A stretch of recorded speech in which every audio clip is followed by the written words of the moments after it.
Welcome to the Research at Citi podcast. I'm your host, Erica Poon Werkun, Head of Research for China and Asia South at Citi.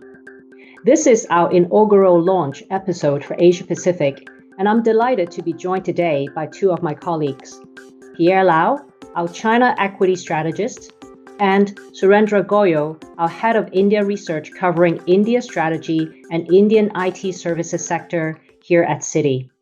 Pierre, Surendra, welcome to the show.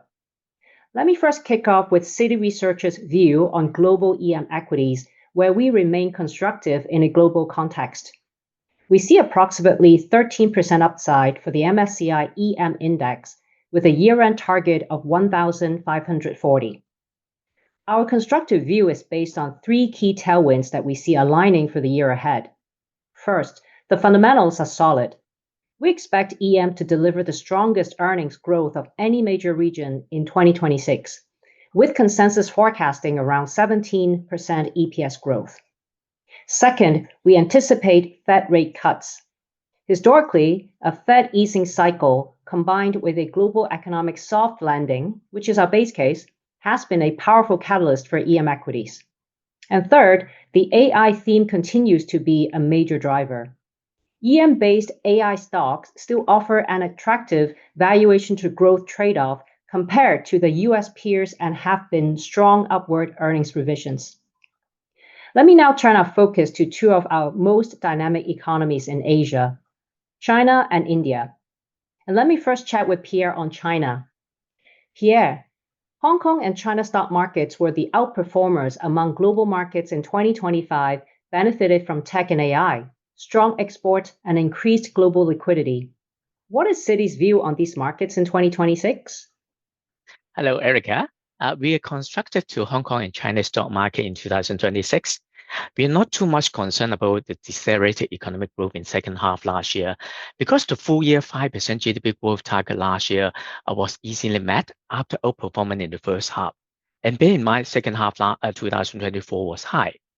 We understand that some local government might have held up some new project development postponing to 2026. We are more optimistic to PLC development in 2026 compared to that a years ago for 2025 because of positive catalysts from China market, domestically from 15th Five-Year Plan, and externally for more export clarity. We prefer H to A share, but the former is more sensitive to US dollar rate cut and would have quality improvement for more top-tier A share companies to have H share listing in Hong Kong. Well, government policy is probably the most important factor to decide performance of Hong Kong and China markets. And with 2026 being the first year of China's 15th Five-Year Plan, what could be the key growth drivers of the plan that we could expect? Very good questions, Erica. The top three goals of the 15th Five-Year Plan, including A, to build a modern system to consolidate economy, B, to accelerate scientific and technological self-reliance, and C, to build a strong domestic market. And among these top three goals, the first and third one seems to be rather general, whereas the second one is more specific related to tech sector. In our opinion, this highlights tech development being the top priority in the eyes of the PLC government, as it has become more difficult for China to import advanced technology from overseas based on the experience in the last 5 years. Meanwhile, it's worth highlighting that the target to expand high-level opening up to the outside world has become more important, ranked number 5 among goals in 15th Five-Year Plan, from number 9 in the 14th Five-Year Plan. China is eager to have better trade relations, in particular with emerging countries, to offset the reduction from Sino-US trade. Looking at China's 2025 GDP, 52% was from consumption, 15% from investment, and 33% from export. So taking both domestic policy and external trade relation into account, where shall we find relatively more upside in 2026? This is a very popular question. We prefer export and investment to consumer in 2026. For export, PL's export gained global market share in 2025, up 0.4 percentage point year-on-year to 15%, better than expected. Audiovisual equipment and mechanical equipment have consistently have the largest share and show steady growth. New energy vehicle, lithium battery, and solar panel have seen a rapid surge in their share, becoming new growth driver for China. China has competitive edge in export compared to many other nations with comprehensive value chains in many manufacturing industry. The competitiveness is further enhanced by more automations in China. China intensity using robots for productions doubled in last 2 years to 470 units per 10,000 workers, just behind Singapore and Korea. Confidence on international trade should further be enhanced with Sino-US trade deal signed, conducive to boost PRC export growth in 2026. We are upbeat on PRC export in 2026. From a fundamental perspective, Hang Seng Index EPS growth in 2025 was the lowest in recent years, dragged by negative contribution from the internet sector. So what will be the outlook for 2026? Shall we expect improvement ahead? We do have good news. We are expecting HSI EPS growth to improve to 9.1% year-on-year in 2026, much better than 2.2% year-on-year last year. We attribute accelerations mainly come from internet sector on the expectation of reduced competitions of food delivery business amid anti-inflation measures. Hong Kong and China markets could be volatile, vulnerable to both internal and external factors. So what do you think will be the key risk factors for China market in 2026? Investors do care about risk and return, and we see key risk factor of Chinese economy, including A, PRC property price outlook probably still drag with a lot of unsold inventory. B, China urbanizations was 67% in 2024, with 2/3 population living in cities. Third upside from urbanization seems not a lot since the base was already high. And C, aging populations and reduced birth rate could retard social demand and consumption. Beyond this, while we like the fast growth from new economy sector, they account for less than 25% PRC GDP compositions.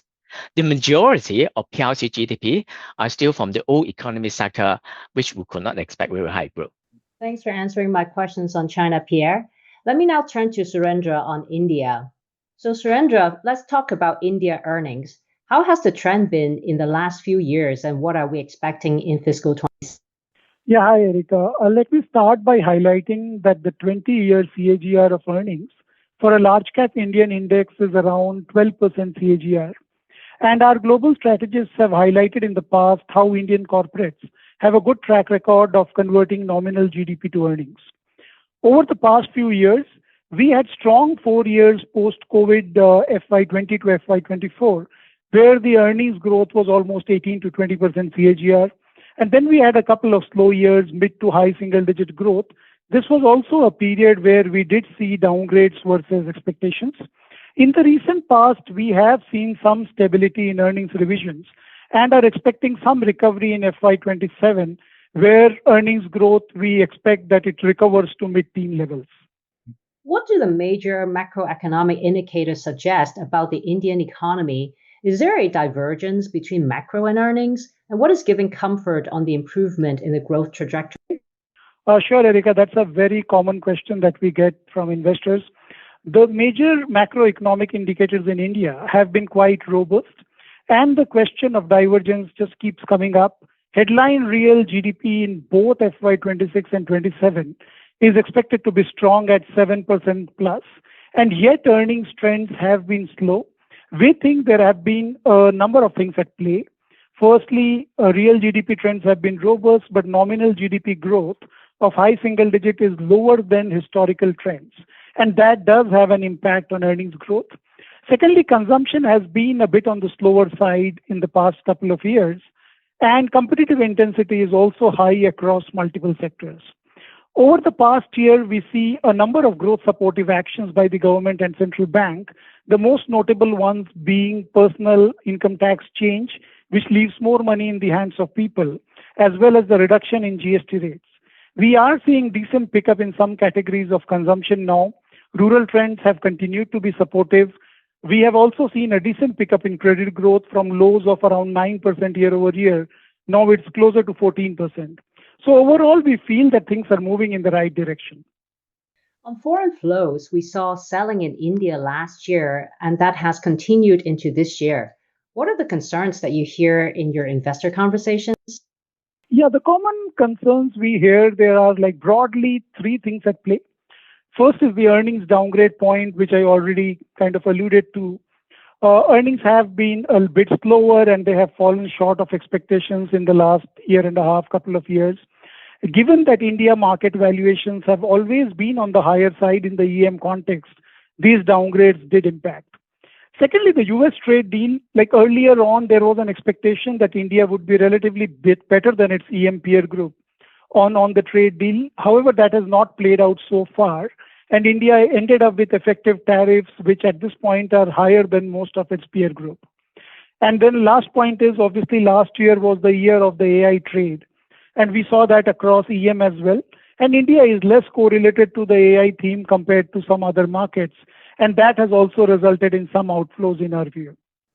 Right. Well, conversely, domestic flows continue to be very robust and a key driver of markets. So what has been driving that and how have recent trends been? So recent trends on domestic flows have continued to be robust, although there is some monthly volatility in flows as you would expect. And this is like not a recent phenomenon. It's been going on for some time now, where we have seen equitization of household savings driving a lot of domestic flows into the market. Last year, we saw domestic institutional investors deploying around $90 billion into the market, and that compares to the 18-odd billion of foreign money outflows. The primary markets in India have been quite buoyant as well, and around one-third of the domestic institutional inflow has actually gone into the primary segment of the market last year. Surendra, in your 2026 Outlook report, you highlighted that you expect the year to start from a better risk-reward standpoint. And so what is driving that view? Yeah, Erika. So we feel that the setup going into 2026 is better and some of the challenges are getting addressed. Firstly, from a setup perspective, India is an underweight for EM investors now. And last year, it did underperform the EM index quite substantially. And just to give you some context on this, if you look at the past 20 years, there have been very few points where India has been an underweight for EM investors.